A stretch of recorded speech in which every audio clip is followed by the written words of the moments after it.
Hello and welcome. I'm David Beard, contributing editor for Daily Kos Elections. And I'm David Neer, political director of Daily Kos. The Downballot is a weekly podcast dedicated to the many elections that take place below the presidency, from Senate to City Council. We are super excited to celebrate two major milestones this month, the Downballot's second anniversary and our 100th episode. We could not have made it to this point without all of our incredible listeners, and we are so grateful to each and every one of you for helping spread the word about our show. We also have a special favor to ask.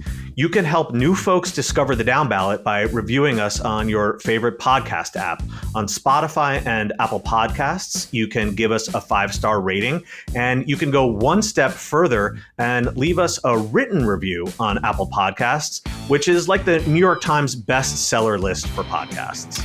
And I just want to echo Neer's thanks to our listeners. This podcast literally would not be possible without all of you, tuning in and listening every week. We love to do it, and we love that you listen to us and hopefully get something good out of it. But enough navel gazing. What are we going to be talking about this week? Yes, let's get right into this show. We have another Republican recruit who is running for Senate in a state that he doesn't really seem to have strong ties to anymore. This is part of a long-standing pattern. And then in that very same state, Wisconsin, we are going to be talking about the hugely exciting development. The state will finally have fair legislative maps for the first time in decades. Also on the redistricting front, we are discussing the new map in New York for Congress produced by the state's Redistricting Commission and why so many Democrats seem to really despise it. Then for our deep dive, we are talking with communications consultant Anat Shenker-Osorio about how Democrats ought to message on one of the most important topics there is. Talking, of course, about the economy. We have another fantastic episode celebrating our anniversary this week, so let's get rolling.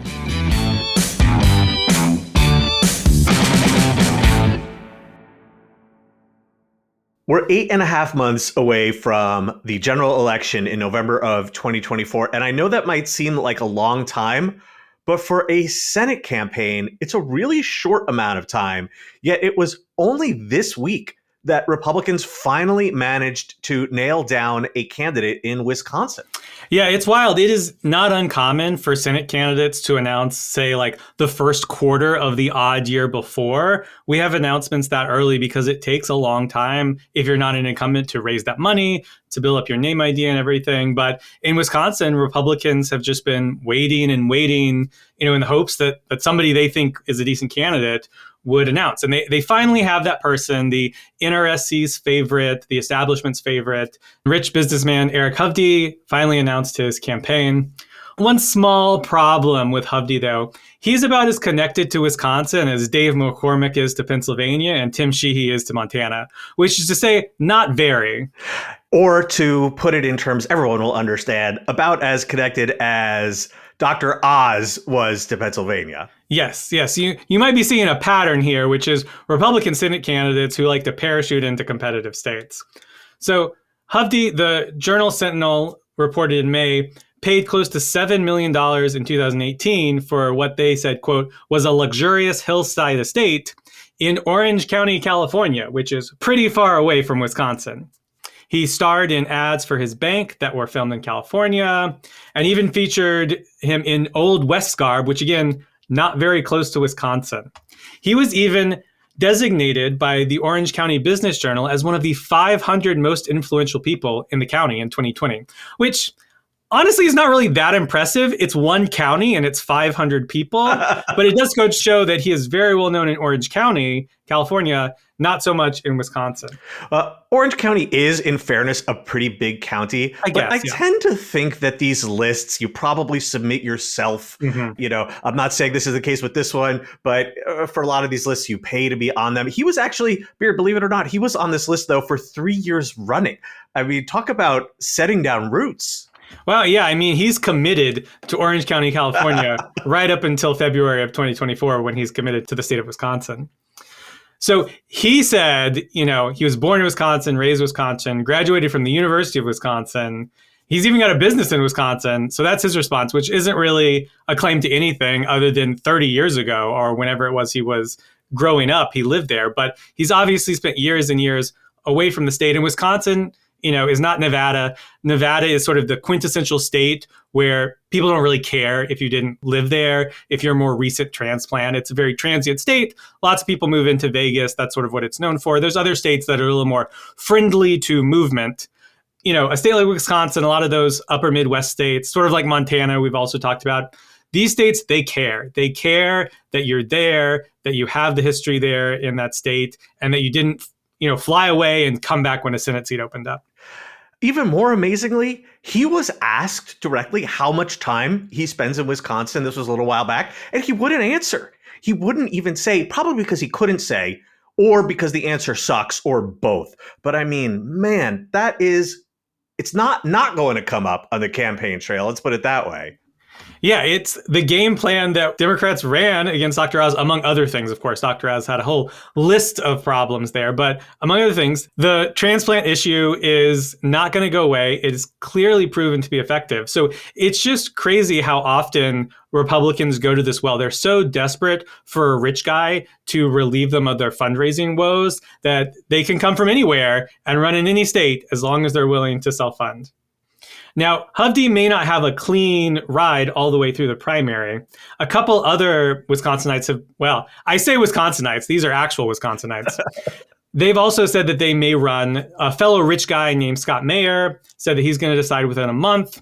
And he previewed his strategy against Hovde, which is not surprising. He said, quote, "I don't know that Wisconsin voters are keen on having a Wisconsin senator that lives in California," which, ouch. Fair point, Republican Scott Meyer. I think that's a very good point about Eric Hovde. And then, of course, we've also got notorious former Milwaukee County Sheriff David Clark, who's also said that he may also run. His decision is supposedly coming within weeks. The filing deadline isn't until June here, so we've got some time to see exactly how this shakes out. I wouldn't be surprised if Hovde doesn't have a clean path through the primary. So obviously, we got Hovde. We mentioned Dave McCormick, Dr. Oz 2.0, Tim Sheehy, Montana, but also there is former Congressman Mike Rogers from Michigan, who bailed on Michigan years ago, put down roots in Florida, and only recently wound up schlepping back to Michigan to run for the Senate there. There's Nella Domenici.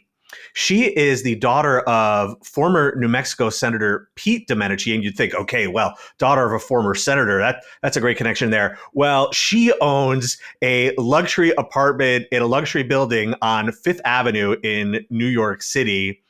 And then on top of that, there is also Sam Brown, who is the NRSC's recruit in Nevada. And he once said that it would take an act of God to get him out of Texas, because Texas is the greatest state in the nation, or some such nonsense like that. But the act of God thing is definitely his quote. This is half a dozen, including almost all of their top recruits in Democratic held seats. The amazing thing is, we were kicking this around before the show among the Daily Kos Elections team. It's really hard to think of a Democrat who did something similar in a Senate race and who was also a recruit of the establishment. I think, I'm not going to swear to this, but I think you maybe have to go back to Hillary Clinton in 2000. And that was about as special a case as you can really find. Yeah, it really comes down to candidate quality. Democrats have really consistently in recent years put up really good candidates who have really good roots in their states. And that is a real benefit. And Republicans keep putting up often rich guys that help them with their fundraising issues in the Trump era.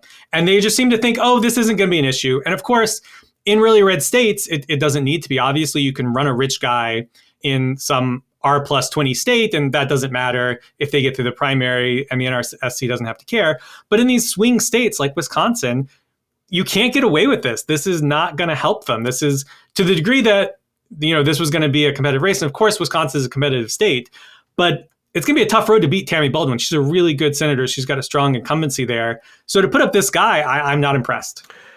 We got a lot more Wisconsin news to talk about, though, David Beard.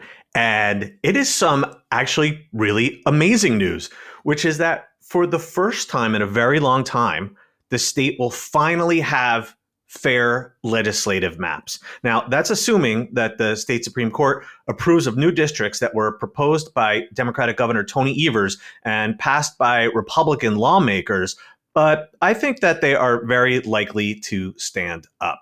And I'm sure that our old school listeners on the down ballot, you remember just how extreme the GOP's gerrymanders were that Republicans rammed through after the 2010 GOP wave. And this led to the whole Scott Walker era and the attacks on public sector unions and the recall attempts. Wisconsin has had these horrible, horrible maps for a long time, even though it is always a swing state. And that's finally about to change. And I can hardly believe that. Yeah, it's great news. We've seen what fair maps can do for other Midwestern states like Michigan and Pennsylvania that were in similar situations. We've seen how much progress has been made in Michigan thanks to these fair maps, allowing for Democrats to finally win majorities. And to be clear, they were very narrow majorities because these aren't Democratic gerrymanders in a state like Michigan. They were fair maps, and Democrats very narrowly won the election, and so very narrowly got the most seats. And that's what we can now expect to happen in Wisconsin, which is, these two parties are going to run. Obviously, Ron Johnson won in Wisconsin 2 years ago. If Republicans can win a majority of the vote, there's every chance they'll win a majority of the seats. But Democrats have had a good record of winning statewide in recent years in Wisconsin. So I think they really believe they can win a majority of the votes. And now with fair maps, they should be able to get a majority of the seats, in the state assembly, at least in 2024, where all of the seats are up this year. So yeah, let's talk about those maps and what they mean. So under Evers' Senate map, Joe Biden would have won an 18 to 15 majority of seats in the state's Senate, though I'll note that several of those are very, very close margins for Joe Biden. Donald Trump would have carried a majority in the state assembly, just 50 to 49. And here's the contrast. The invalid maps that the state Supreme Court struck down gave Trump a 22 to 11 edge in the state Senate and a 64 to 35 advantage in the assembly. These were some of the most extreme gerrymanders in the entire nation, and it's why the GOP currently has a supermajority in the Senate, just 2 seats shy in the assembly, even though, as I said a minute ago, Wisconsin, as everyone knows, has been a swing state for decades now. Yeah, we've seen how incredibly close Wisconsin state elections have been in recent years. And the idea that that same state would have a 22 to 11 majority in its state Senate for either party is just absolutely crazy and just the clearest evidence of how bad these maps were. Now, Beard, you were alluding to this a moment ago. One thing to note is that only half of the Senate is up every 2 years. The plaintiffs in the court case had asked the court to order elections for every single seat in 2024, but the court declined to do that. So that means that half of the Senate's members will get to continue serving next year after being elected on an illegal map. What that means in practice is that Democrats have a good shot at winning the assembly this fall, but they likely can't retake the Senate this year. But that doesn't mean you can take your eyes off the Senate because it's a 2-cycle play. It means you have to set yourself up in 2024 so that you can flip the chamber in 2026, which is definitely a possibility under these maps. Yeah, and this is a lot of seats to win back, even under a fair map. And that takes a lot of work. It takes a lot of money and effort on the ground. So even if the entire Senate had been up, I'm sure they would have given it everything they had. But in some ways, it allows you to focus on these Senate seats in 2024 and then the second set of Senate seats in 2026 as you make this 2-cycle play. I like that silver lining, Beard. So you may be wondering, why on earth would Republicans pass maps that were drawn by Evers? Or I doubt that Tony Evers was sitting down with Dave's redistricting app, though I kind of like that image. And if only. I mean, he seems like a pretty nerdy guy. Like I could picture it, actually, but probably his political team. So this is how one Republican state senator, Van Wangard, put it. And God, what a whiner. He said, Republicans were not stuck between a rock and hard place. It was a matter of choosing to be stabbed, shot, poisoned, or led to the guillotine. We chose to be stabbed so we can live to fight another day. Jesus Christ, dude. You are not being guillotined. This is not the French Revolution, you maniac. Yeah, the entitlement that Republicans in these states where they've had gerrymandered maps for over a decade, the entitlement that they feel to these maps and to these seats is just incredible. The idea that they would have to face the voters is so anathema to Republicans in states like Wisconsin and North Carolina, who now has the title of most gerrymandered maps. Woo! Is just wild.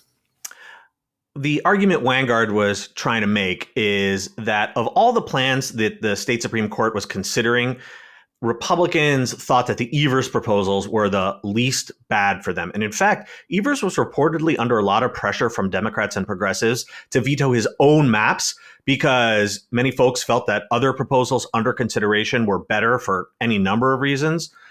Vetoing your own proposals, that was probably politically unpalatable for Evers. I suspect, though, he never really thought Republicans would just pass them straight up. The fact is, though, Evers was not under any obligation to submit any maps to the Supreme Court in the first place. So if anyone's unhappy with him, this is his own problem to deal with. But I really don't think in the end that the differences between any of the plans, the legitimate plans that were being considered by the Supreme Court, were really all that dramatic. The court still will very likely weigh in on these maps. Usually that's what happens in redistricting disputes, that if there's no valid map and the court's in the process of implementing a new one and then the legislature suddenly passes one, we saw this happen in Alabama, for instance, that the court will still want to take a look at it. And there were 6 total plans submitted to the court. Now, 2 were a total joke. One was submitted by Republicans, the other by a conservative think tank, and the court's own appointed experts dismissed those 2 as partisan gerrymanders. But that left 4 plans. And of those plans, the court said that the submitted plans are similar on most criteria. From a social science point of view, these plans are nearly indistinguishable. So I'd be pretty surprised if the court has any objections. Maybe there could be some technical corrections, but I would expect these to be the maps or very, very close to it. And at this point, I'm sure no one wants to upset the apple cart because it's getting close to November, like we were saying, and people want to get running. Yeah, and the preference for courts is often for if the legislature can come up with a compliant map. Of course, in this case, by the legislature, we mean passing the Evers map. But if the legislature can come up with that map and pass it and have it signed into law, they much prefer to have it happen that way as long as it meets all the criteria, rather than having to implement a map. That's pretty universal in terms of courts. So I think you're right there. I think by and large, this will be the map, and it'll be exciting to see what Wisconsin Democrats can do. I'm super excited. And I think it was Wisconsin Democratic Party Chair Ben Wickler who said this. He argued that the newly competitive maps in Wisconsin should actually help up and down the ticket because Democrats just have a much greater reason to be fired up now. Now, I have to admit, I'm always a little bit skeptical of this notion of reverse coattails, but I do feel like we are now talking about a statewide phenomenon that voters across the state in many, many districts will have competitive races for the legislature. There will just simply be more campaigns, more money being put into these races, more doors getting knocked, more ads getting run. And I just think the salience of Wisconsin's elections are going to feel higher in general. And at the very least, I think this would have a neutral effect on turnout overall. But yeah, I think it's plausible to argue that progressives and Democrats and moderate independents have been waiting for a long time to have real, legitimate, fair elections for the legislature. And we could see a burst of enthusiasm. Yeah, and obviously a ton of Democratic votes come from the Madison and Milwaukee areas. But a lot of the most competitive seats here, the majority makers, aren't necessarily going to be in these, really blue areas. They're going to be in competitive areas in the suburbs or in the smaller towns, outside of those 2 metro areas. And those are the places that's going to see a lot more attention at this ground level than they would have previously, because those places were gerrymandered to hell before. And it was just a mishmash of Republican seats coming and pulling in little bits of the competitive areas. So I do think that could be positive. Obviously, Wisconsin's a very high voter turnout state anyway, but I certainly, like you said, I think it's neutral at worst, positive, very likely. So there's some other redistricting news that we have to talk about, and it's not as happy a story, but the final chapters have not yet been written. So New York's Redistricting Commission just voted 9-1 in favor of a new congressional map that it was ordered to draw by the state's highest court, that's the Court of Appeals. But it seems that just about every Democrat hates it.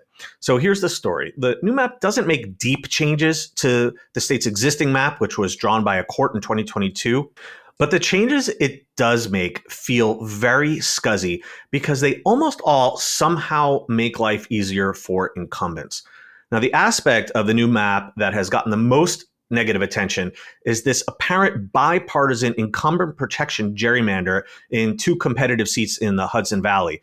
The 18th district, represented by Democrat Pat Ryan, would get a few points bluer, while the 19th district, represented by Republican Mark Molinaro, would get a few points redder. These are 2 seats that should be at the top of both parties' target lists, and they would move down those lists if this map were to become law. Now, one incumbent would get kind of screwed, and that's Republican Brandon Williams in the 22nd district in the Syracuse area. He was already also very vulnerable. Biden won his district, and his seat would get a few points bluer. But don't feel too bad for Williams because he did get boosted in another way. The commission put Williams' home inside of his district. Now, as you very likely know, members of Congress are not obligated to live in their districts. The Constitution only requires that they live in their state, but the vast majority do live in their districts. Philip Bump of the Washington Post, he studied this very closely in 2017, and he found that only about 5% of representatives live outside their districts. Obviously, most members of Congress would like to be able to vote for themselves. If you don't live in your district, you have to vote for one of your colleagues or someone running against one of your colleagues. That's just weird. Obviously, that's not the most important thing. Much more important is that living in your district helps insulate you from attacks that you're some kind of outsider or are unfamiliar with your constituents, that you're not from around here. Basically, you're the sort of things we were talking about in relation to Eric Hovde a few minutes ago. Yeah, exactly. Obviously, being in your district is better. It insulates you from a lot. So that is a little bit of a boost, but I'd rather have the points back if I were Brandon Williams rather than be like, oh, you get to be in the district, but you go a few points bluer. That doesn't seem good for him. Like I said, we're not going to really weep for Brandon Williams here, but here's the thing.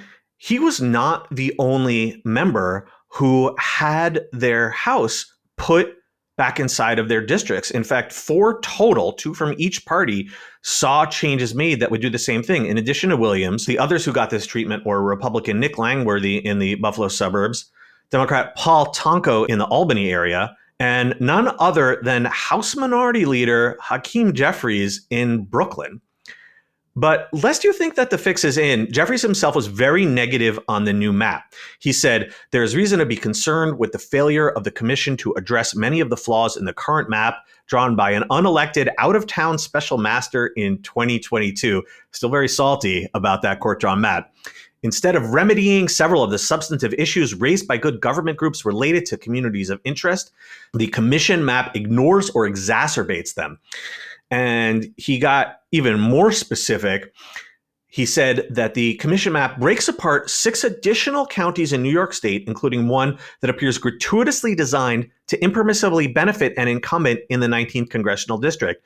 That would be a clear violation of the New York State Constitution. Now, of course, Jeffries did not mention the fact that in the 18th district, where a Democrat would benefit, but the Constitution does very specifically say, these were the amendments adopted by voters in the previous decade, that districts shall not be drawn to discourage competition or for the purpose of favoring or disfavoring incumbents or other particular candidates or political parties. And it sure as hell feels like this map's changes, both big and small, are doing that.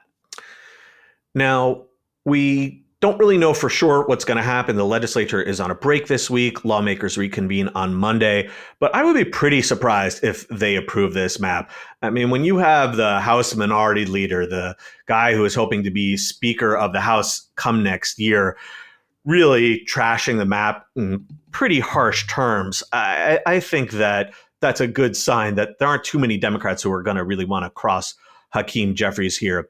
Now, if they do reject this map, if lawmakers reject this map, then they would get a chance to draw their own. And if that happens, there's really no telling what they do.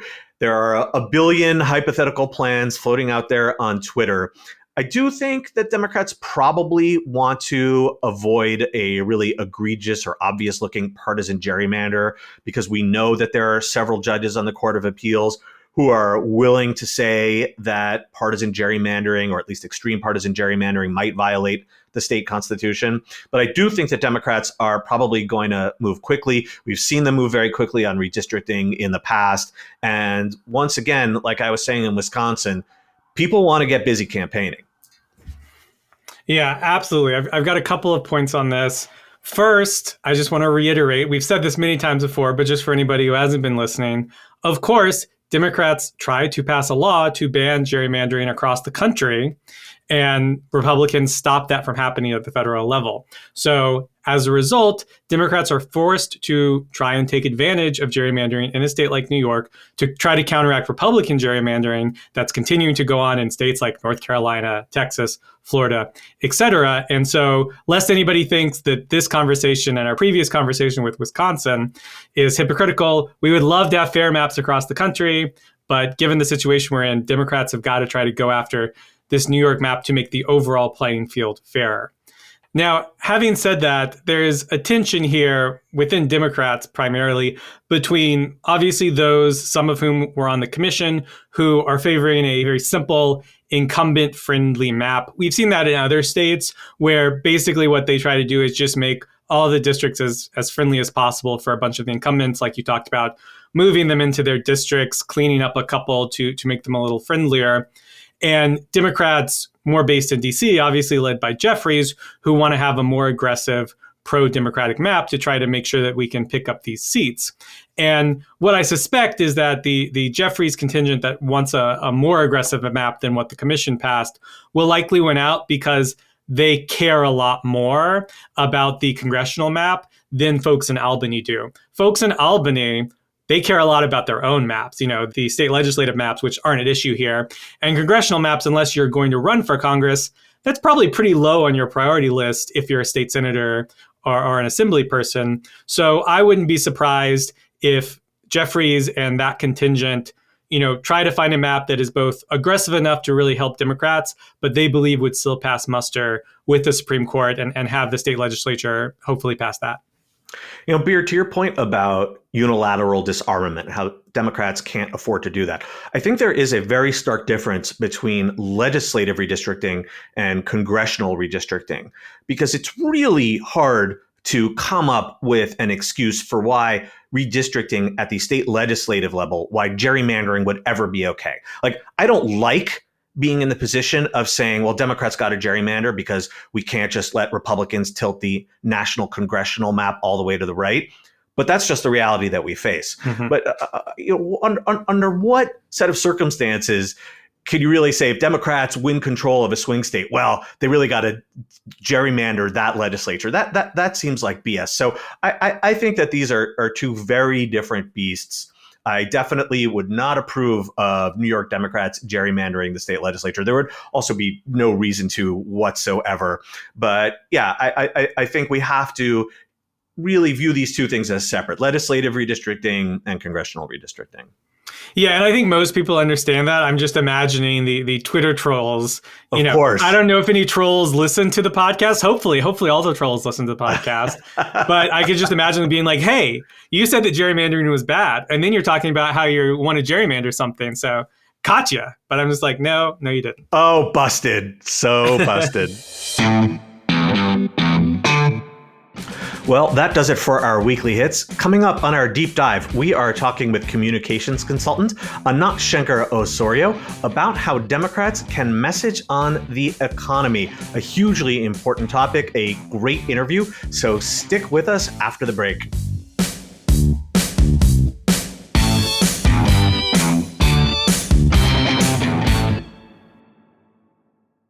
Joining us on the Downballot this week is Anat Shenker-Osorio, who is a strategic communications consultant, the principal of ASO Communications, and a fellow podcaster who hosts Words to Win By. Anat, thank you so much for coming back on the show. Thanks for having me back. So we want to dive right into things. And in December, you released a study with the organization Way to Win about how Democrats can message better on the economy.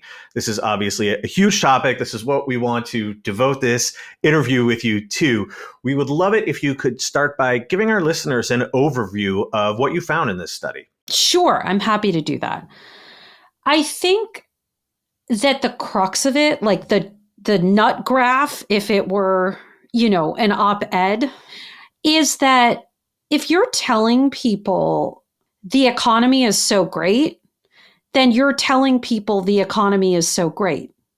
And what I mean by that latter thing is this system whereby the money that working people bring into being through their labor gets summarily vacuumed into the hands of a few billionaires. That system that we call the economy is great. And the truth is, it's not great. It is summarily unjust, right? And all of the facts and figures that we can point to about productivity and the gains that go, the 1% and the division and the stratospheric difference between CEO pay and the average worker pay. And, I could go on and on and on. I'm assuming you two know what I mean when I say it's not a great system and that I'm not going to have to prove that to you. I can if you would like me to. So the challenge with dominant economic messaging is that when you are saying, look at GDP, it's magically fantastic. Look at NASDAQ, it's doing so well. And even more specific things like we've added this many jobs, or here's a graph showing you that inflation is coming down. The meta message of that, and often it's not even buried, literally the message is the economy is going great. Look how great the economy is. Look how great the economy is. Look how great the economy is.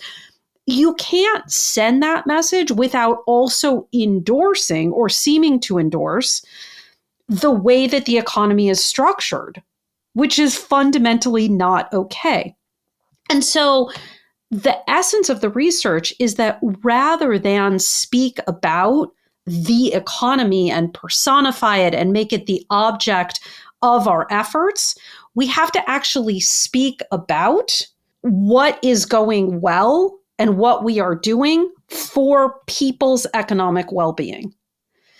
So to get specific, even something as seemingly facile as asking the question, who is better, quote, for the economy? In our study, in Pew, in Gallup, basically any places where people do this, the majority of respondents, the majority of voters credit Republicans. And we can gnash our teeth because that's a bunch of bullshit and it's not true. And, they're terrible stewards of the economy, even as measured in kind of the most right-wing NASDAQ GDP terms, not even in terms of like, are people okay? But that's what people think. In contrast, when we ask who is better for your economic well-being or your family's well-being, Democrats take that prize with the majority of voters. And so we can see just in that simple distinction of question wording that if we're confining ourselves to a conversation about who loves the economy best, that privileges a right-wing worldview about what government ought to be, what we ought to do. And that right-wing worldview is a worldview that says the way that we manage the economy well, quote unquote, is by shrinking government, is by not spending money, is by liberating job creators. That's kind of what is conjured up for people. Where when we force a conversation around who is going to deliver for your economic well-being, who is going to make things better for your family, I'm not trying to make believe that people are like, Democrats, I love them. But on the margin, which is the better conversation? It's the latter. So, Anat, you said something super fascinating just now, and I don't want to engage in too much of a slate pitch here, but what you're saying is that the idea of the economy, this concept, is itself a freighted term. And so maybe, just maybe, this may be too contrarian, but maybe Democrats actually should be glad that voters tend to rate Republicans higher as stewards of the economy because they're viewing Republicans as the party that is safeguarding this unjust system? Or am I going too far with this?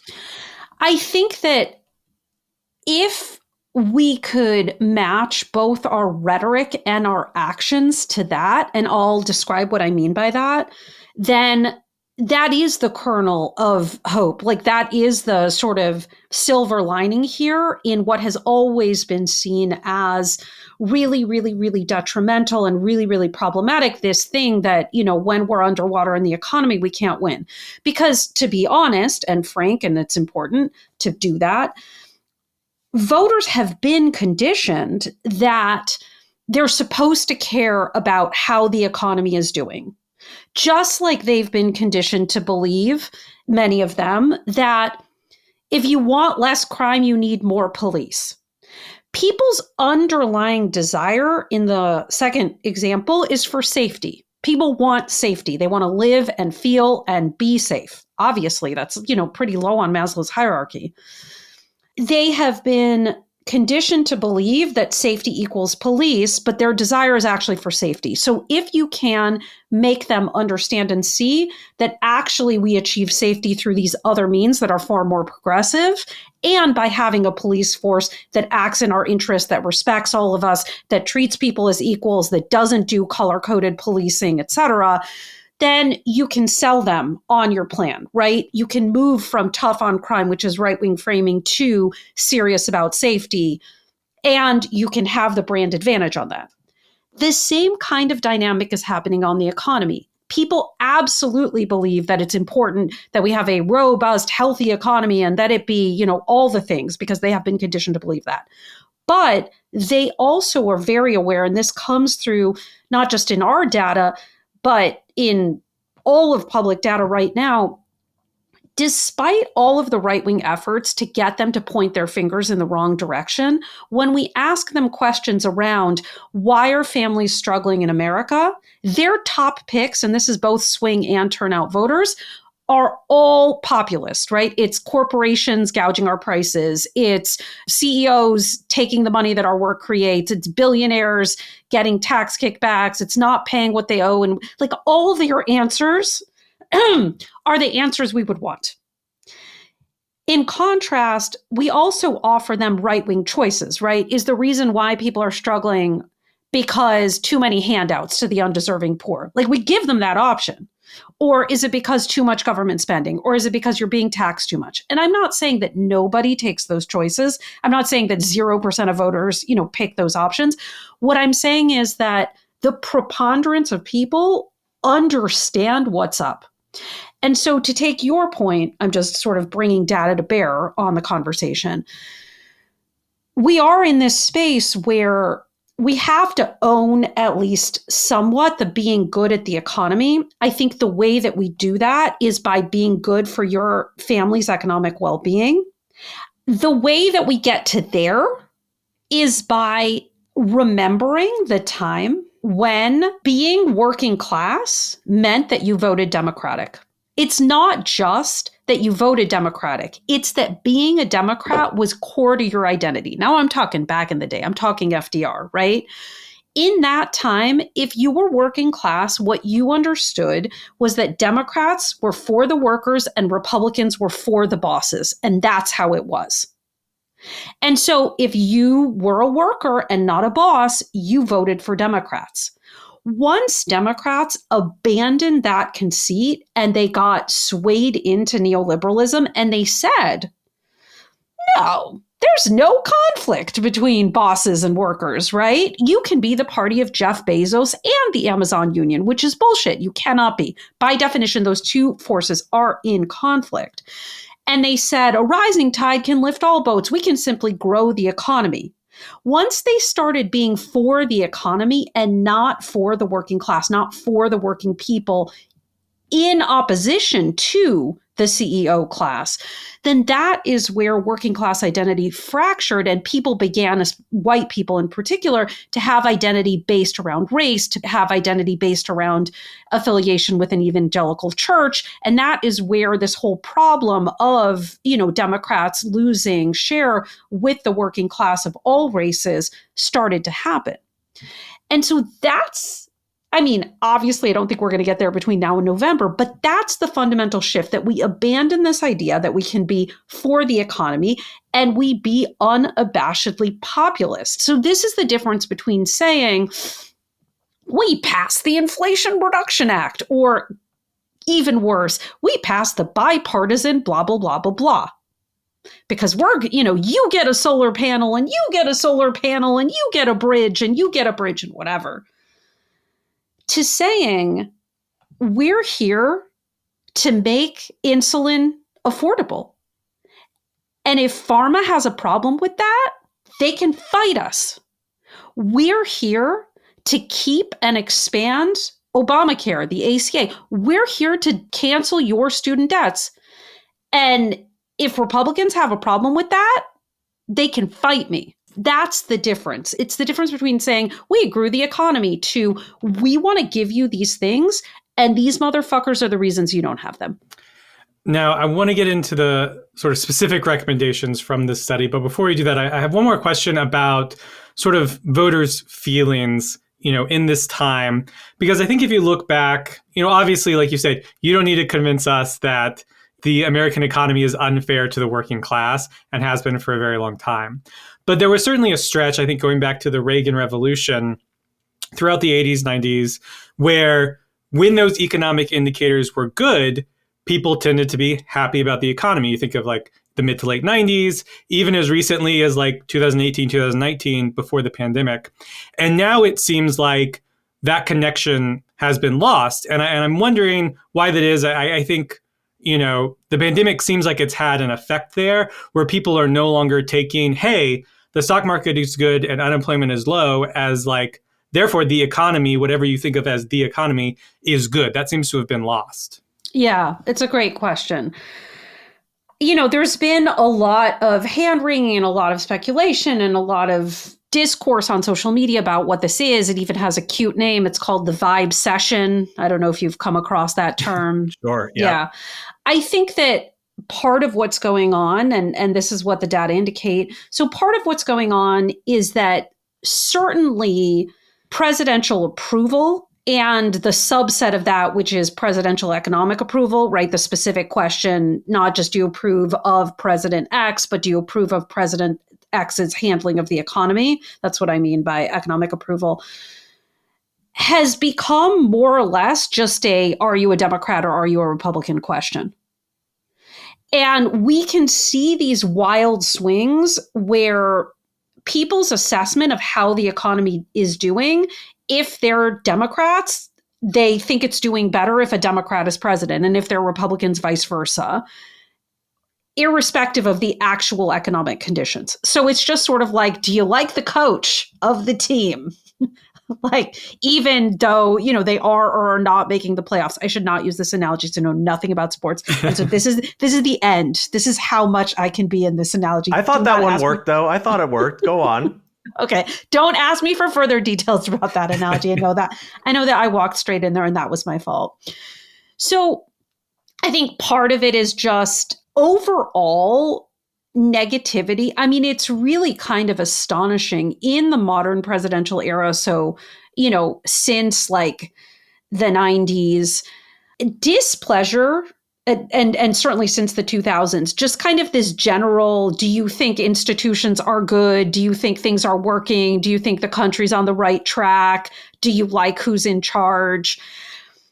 No. And not just within the United States. This is actually a global phenomenon. So there's been kind of a global gloominess, if you will. And a gloominess particularly with respect to the rating of how public institutions are doing. Like, people generally feel sour on their governments, on their court systems, on their, just like whatever big public institution thing they're asked about. And I think that a lot of that is testament to the efficacy of the right-wing project, which is ultimately to make people hate government in the first place and to feel suspicious of any kind of collective public endeavor, whether that be unions, although they're doing remarkably well in terms of public opinion, I would argue because, they had such a banner and marquee year, and we see real movement over 2023 on perceptions of unions and on joining a union and all of that. I think that, so partly this is a function of the right-wing project, which was to deliver this result, to have people lack faith in collective endeavors, whatever those be. And that is what government is. It is a collective endeavor. And then I think part of it is absolutely a product of just how astonishingly unequal our society is.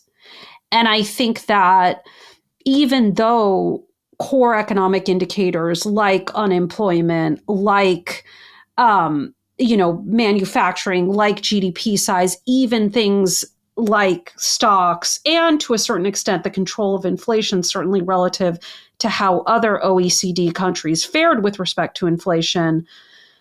I think it's hard to get people to feel good about that when they feel that within their own lives, for whatever reason, they are personally struggling. And the things that they wish they could take as given, like that they could see a doctor and not go bankrupt, like that they can send a child to college, like that they can, have $500 in an emergency fund if, God forbid, something has happened. The percent of Americans, it's astonishing, the number of people in our country that are in not total economic precarity, but they're riding the line, right? They feel they have more month in check.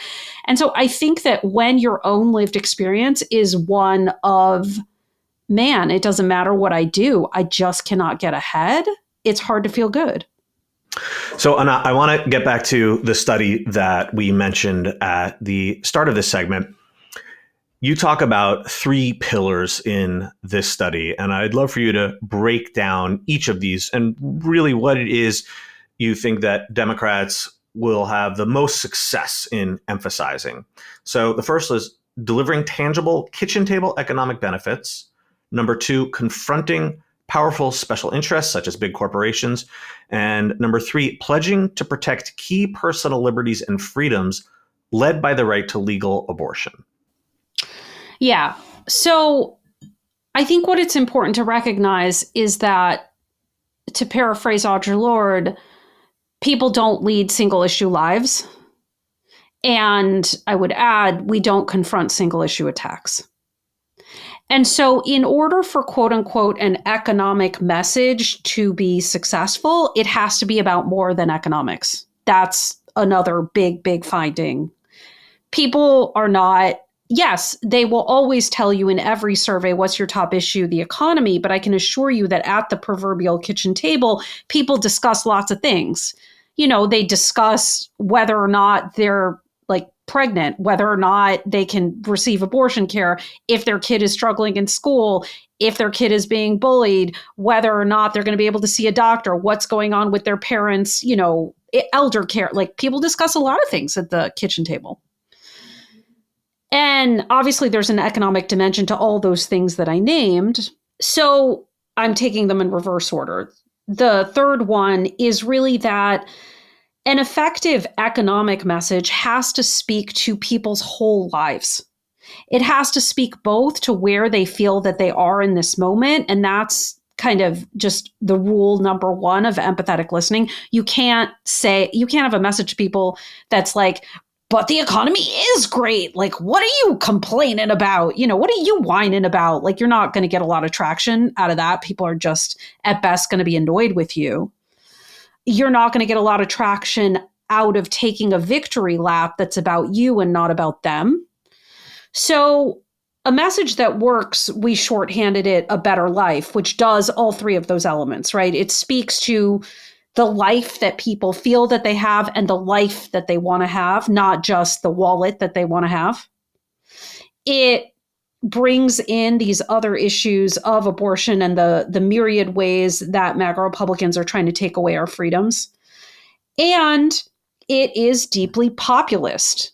It posits a villain. It doesn't make believe that there are not sides, that this is not a fundamental conflict. It is. And it speaks to what it is people actually want for themselves and their families, as opposed to, and this is how we grow the GDP. So what that message more or less sounds like is we need leaders who care about our whole lives. From being able to put food on the table to being home in time to eat it, from being able to decide for ourselves whether and when we have kids, to sending them off to great schools where we're not worried about gun violence that will, not bring them home to us. We need leaders who are ready to stand up with and for working people and tell corporations it's long past time you pay what you owe in wages and taxes. Today, Democrats are putting forward solutions to deliver what our families need. And at every turn and at every step, MAGA Republicans block them and try to take away our freedoms. This is a long form extemporaneous version. This isn't the short, tight one. But it's basically, it has a contrast. And instead of speaking to this abstraction of like, look at us, we're so good at growing the economy, it's really, look at us. We want to deliver for you. And we're fighting them to do it. So I feel like one of the issues that Democrats have been running into, and obviously I don't want to overdo it because, we've had really good election results in 2022 and 2023, despite everyone's sort of, the sky is falling attitude about things. But I do, feel like you run into people who are like, man, I voted for Joe Biden. It was a whole thing. He wasn't really maybe my number one candidate, but I voted for him. I don't feel like I've gotten anything out of it. Well, at the same time, I work in the labor movement. We like to call Joe Biden the most pro-labor president in history. He's done a lot of things, but getting from sort of that point A of like, here's all the things he's done, or here's what, Democrats are trying to do, because some of those things have faltered at the filibuster, at the Supreme Court, into like connecting to voters with these messages that you have, even though sort of they're like, I elected Joe Biden. Why hasn't that helped things? Like how to sort of overcome that struggle that we see a lot with maybe a little bit more lower information voters. Yeah, it's a great question. So the first thing I just want to say is a level setting thing, which is that when we say these messages perform better, like everything is at the margins and politics is a game not of inches, but of millimeters. And so when I say A is better than B, I mean A gets us 3 percentage points or 4 percentage points of movement on a horse race, and B gets us none or gets us 1. So in no way do I mean to suggest that these are magical incantations and suddenly with, some 100-word thing, all of, voters will like cast the scales off their eyes and be awakened and so on. That's not a thing. Like you can't do that with 100 words uttered one time. I just want to for folks listening being like, I don't think that would work on my cousin Bob.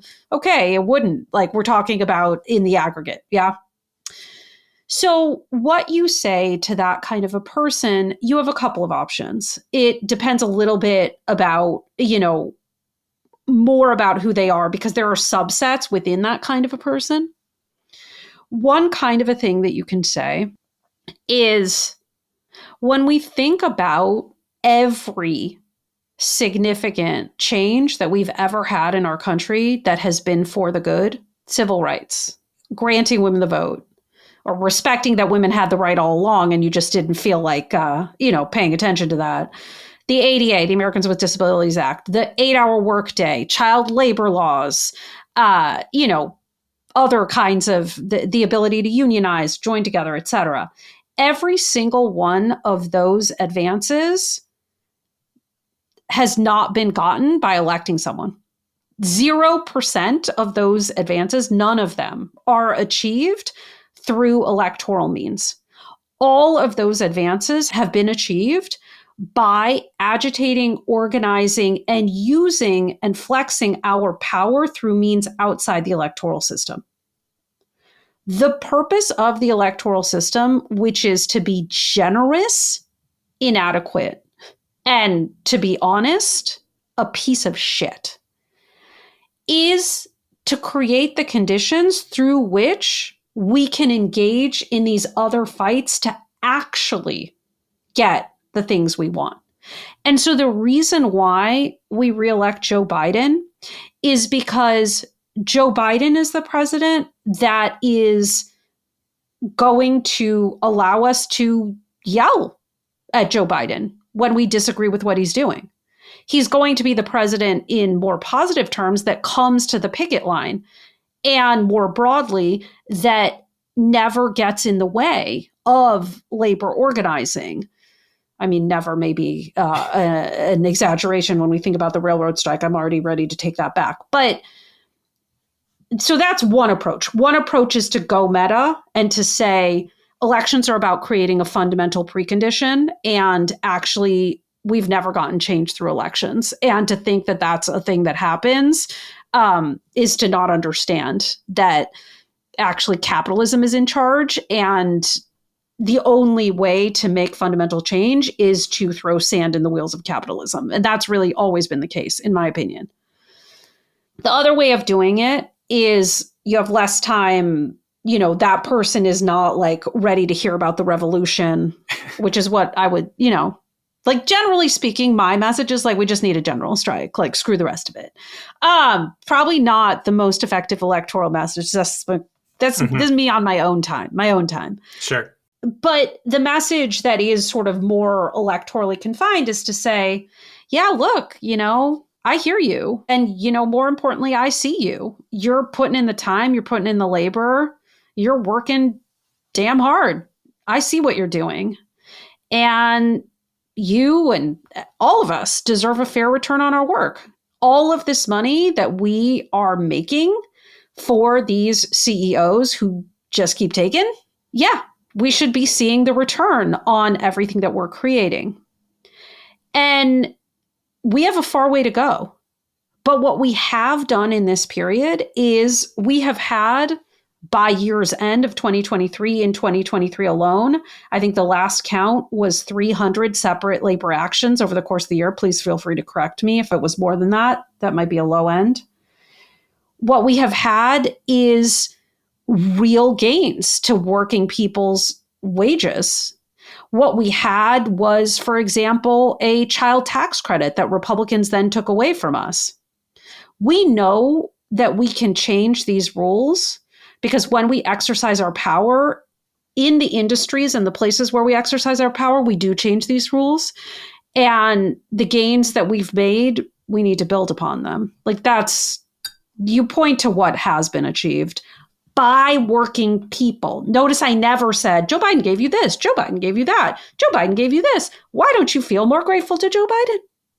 So to bring this all home, of course, we just had a huge special election last week in New York's 3rd Congressional District, the race to replace George Santos. Democrat Tom Suozzi won by 8 points. I think a lot of folks thought that margin was larger than expected. Certainly, it beat what few polls we saw. I'm curious to know, Anat, what you thought of how Suozzi messaged on all of these issues centered around the economy, or, as you would put it, economic well-being.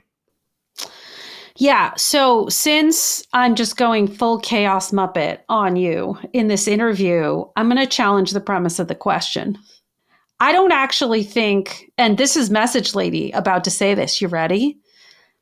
I don't think this election was about a message. And I actually found all of the hot takes, they seem to be endless, that this was all about Suozzi getting tough on the border, like showing his muscular bona fides and kind of doing a Republican light thing. Or, some people said that, some people said the slightly less obnoxious. He called out Republicans for pretending to care about immigration, but actually blocking the border bill, as I'm sure you both know well and have discussed and so on. I think that when you actually look at the dynamics of this race, and, I'm happy to come back to what I think he did say on the economy. I just really don't think it was about message at all. This is a district that Biden won by 8 points, that then George Santos won by 8 points against a person named Zimmerman. I subjected myself, this is what I do for you, you're welcome, to Zimmerman ads. And you know that meme from The Office where it's like, it's the same picture? If you watch Zimmerman ads and you watch Swazi ads, it's the same. It's the same. And so all these people who are saying the reason why New York 3 was won is because, milk toast is good and moderate is good. And I'm sorry, but if off-white works, why didn't ecru work in 2022? And what was happening in 2022? 2022 was the year where there was this obviously giant predicted red wave. And there were 15 states that ran a decidedly anti-MAGA, protect our freedoms approach, where turnout was at historic levels among the Democratic base, and Democrats won. And then there were states like New York that tried to run Republican light, typical midterm campaigns. Turnout was down, and Democrats lost, as was expected in all of the predicted polling. So how is it possible that Zimmerman lost to, the political juggernaut and genius that is George Santos, right? That's why he lost, because George Santos his political acumen was so extraordinary that, of course, Zimmerman, I hope you can hear the sarcasm, yes, coming through. Yeah. So the only explanation is that in 2022, Democratic voters did not turn out because the New York State Party did a very poor job, where state parties in other places like Wisconsin, like Pennsylvania, like Michigan, et cetera, did a good job. And in this special election, a cardboard cutout with the label D would have won. Because basically what happened to folks in New York 3 is that they had the personal experience of being under MAGA rule, and not just MAGA rule, but like mouth breathing, barely like the most jokey, incompetent version. And they were like, oh no, like absolutely not. And so they turned out against it, and they voted early. There was a snowstorm, so people who would have voted day of. I really don't think that this was about sort of what he said or what he didn't say. I think this was really the dynamics of people having experienced something really, really repugnant and deciding to turn out to repudiate it. Anat, this has been another fascinating conversation. Before we let you go, got to ask, where can our listeners find more about you, more about your firm, your work, your podcast, and also where can they find the study that we've been talking about this whole show? Yes, great. So we make everything available open source, all of our messaging guides, studies, etc., ads at asocommunications.com.